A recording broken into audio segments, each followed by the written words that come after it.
Dude, I'm loving being out here in Sedona. This is the ticket for out here, huh?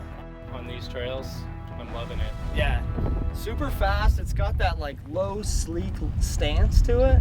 The DW link feels great. 135 mil in the back, 150 in the front. Yeah, slack geometry keeps you stable on the downhill, and it's quiet because all the frame protection and the internal cable routing. Yeah, dude.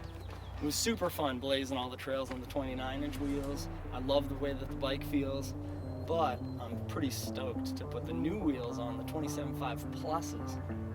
Yeah, and going to this next trail, the white line, with all the exposure, life or death situation, traction is key.